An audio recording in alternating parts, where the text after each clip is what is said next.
Gandang hapon po sa inyo lahat, my dear colleagues and all the resource persons present today.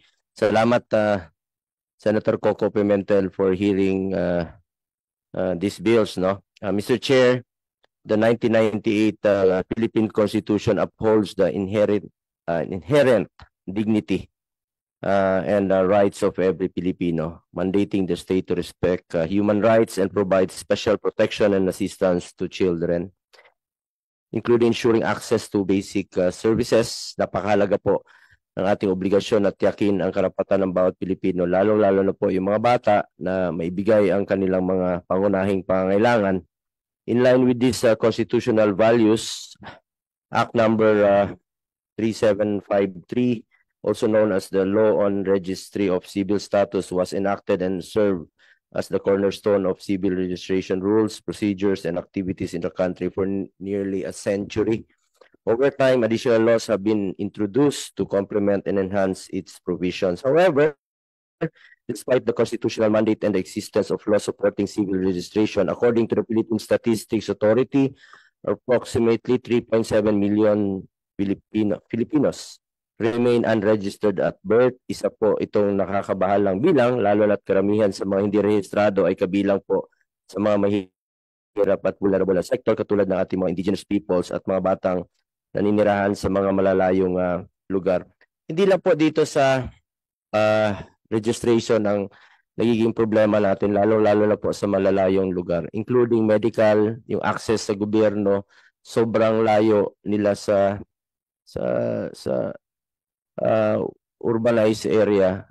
Kaya nga po ako sa kakaikot ko sa buong Pilipinas, maraming mga buntis doon ng mga netibo, nanganganak na lang sa kahit sa dahil napakalayo po ng hospital. They have to travel 3 hours away yung hospital. Kaya meron tayong isinusulong ngayon itong mga super health centers na may access na sila. Diyan na sila magpakonsulta dahil lahat ng Pilipino po ay membro naman po ng PhilHealth. Pero kahit na membro tayo ng PhilHealth, less than 10% pa rin po ang nakakarehistro sa konsulta program. Bakit? Hindi nila alam kung saan sila magparehistro. Yung access po sa gobyerno. Sinasabi ko lang po ito dahil bilang chairman ng Committee on Health, yun po napapansin ko, kulang talaga yung access natin sa gobyerno, lalo-lalo na po sa malalayong lugar, lalo-lalo na po sa mga indigenous people na wala talagang access sa gobyerno. Sobrang layo talaga. Laki ng Pilipinas. More than 7,000 islands tayo. Tingnan mo dyan, yung ibang island nasa taas ka, aeroplano, makikita mo na paano sila makakarehistro. Ang layo ng munisipyo.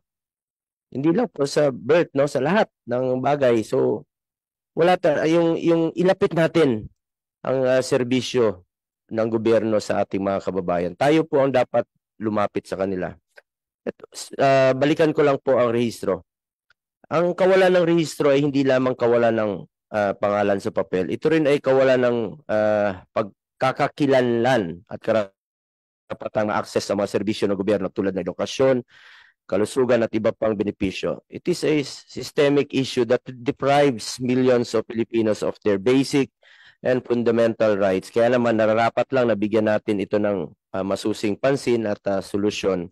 Mr. Chair, the bill before us aims to update the nearly century-old civil registration law and replace it with a modern, relevant, and responsive framework that addresses the evolving needs and realities of the country and aligns with internal best practices. This proposed measure introduces key reforms to ensure the accuracy, reliability, and integrity of civil registration records. I also plan to file a bill that would waive the collection of civil registration fees for indigent persons. In fact, dala-dala ko po itong bill at sana po'y masama rin po ito na matalakay sa komite. Dahil para ma-encourage naman po itong mga hindi nakarehistro na magparehistro. Kung sa datos, it's about 3.7 million ang hindi pa po nakarehistro dahil yung iba namamahalan, yung iba wala pong access. So paano pong makakatulong sana sa kanila, lalong-lalo na yung mga bata, no? Para magkaroon rin po tayo ng accurate na statistics pag nakarehistro rin po sila. Napaka-importante po nito.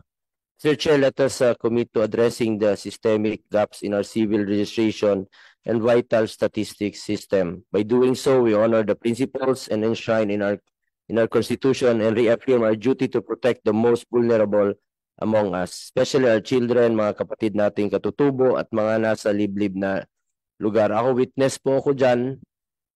Sila po yung mga deprived talaga, yung mga indigenous people sa malalayong lugar. Hindi lang po dito sa rehistro, sa edukasyon, sa lahat ng serbisyo natin. Dapat po ilapit natin sa kanila ang serbisyo ng gobyerno. Tayo po ang lumapit sa kanila. Lalong-lalo na po yung mga mahirap nating kababayan.